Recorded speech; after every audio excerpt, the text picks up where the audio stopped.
Apakah suara saya sudah terdengar, Bapak Ibu? Oke, baik.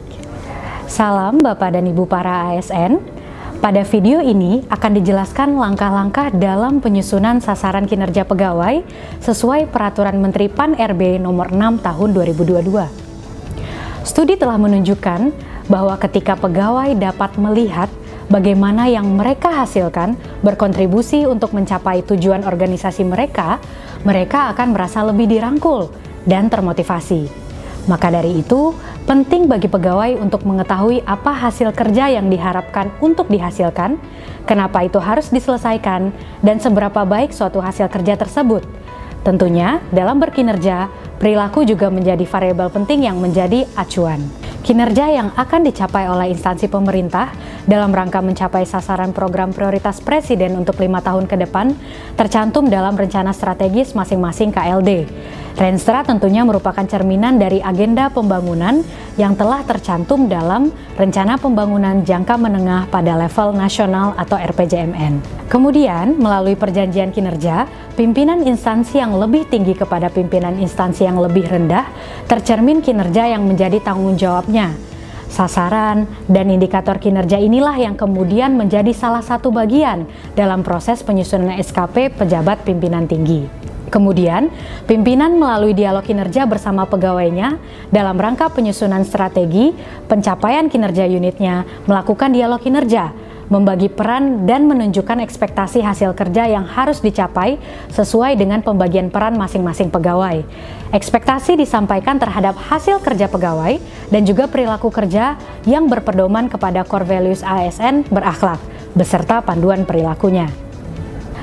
Penetapan ekspektasi hasil kerja pegawai tentunya tidak dilakukan hanya di awal tahun dan akan terus berkembang sepanjang tahun mengikuti perubahan yang dinamis.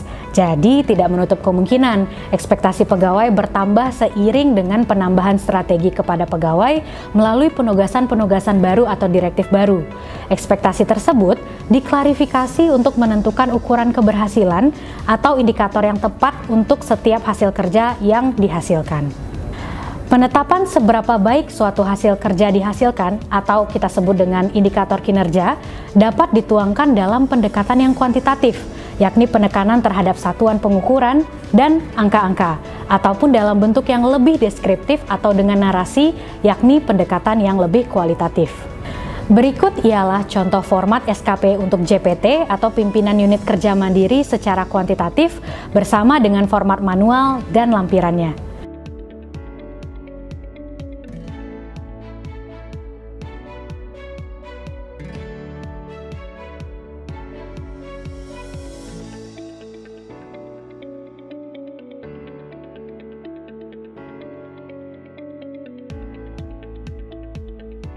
Dan berikut adalah contoh format SKP untuk jabatan administrasi, jabatan fungsional secara kuantitatif, format manual, dan lampirannya.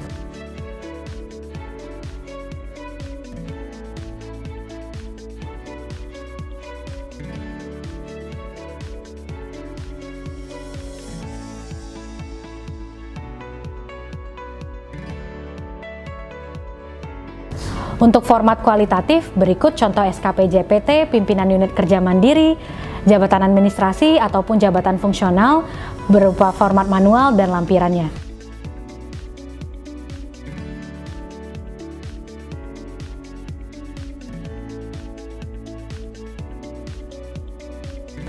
Berikut tutorial mengisi SKP Pejabat Pimpinan Tinggi dan Pimpinan Unit Kerja Mandiri dalam format SKP kuantitatif. Lengkapi data organisasi atau unit kerja dan identitas pegawai. Tuliskan rencana hasil kerja utama, indikator kinerja individu, target dan perspektif pada form.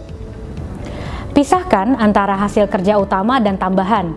Hasil kerja utama adalah hasil kerja yang mencerminkan tingkat prioritas tinggi, sedangkan hasil kerja tambahan adalah hasil kerja yang mencerminkan tingkat prioritas yang rendah. Kemudian, tuliskan ekspektasi khusus jika ada terhadap perilaku kerja yang diharapkan pimpinan kepada pegawai. Tahap selanjutnya ialah menyusun manual indikator kinerja untuk SKP Pejabat Pimpinan Tinggi dan Pimpinan Unit Kerja. Form manual indikator memuat penjelasan dari masing-masing hasil kerja beserta indikatornya pada form SKP. Tahap berikut adalah menyusun strategi pencapaian hasil kerja. Terdapat dua panduan strategi yang dapat digunakan, yakni melalui cascading direct dan cascading non-direct.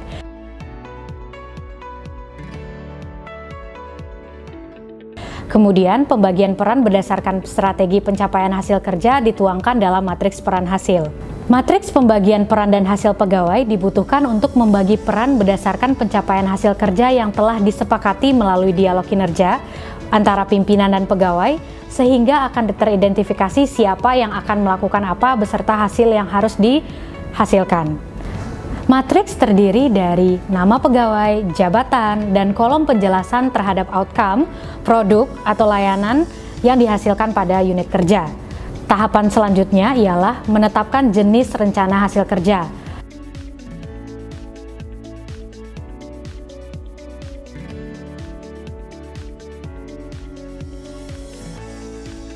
Tahap berikutnya adalah menetapkan dan mengklarifikasi ekspektasi terhadap hasil kerja dan perilaku kerja, pejabat administrasi dan pejabat fungsional, serta menuliskannya dalam format SKP atau kita namakan dengan penentuan indikator. Tahap terakhir, kita menyepakati sumber daya yang dibutuhkan, skema pertanggungjawaban, konsekuensi pencapaian kinerja pegawai, serta menuliskannya dalam format lampiran SKP. Demikian video tutorial perencanaan dan penetapan SKP pegawai ASN. Terima kasih dan semoga bermanfaat.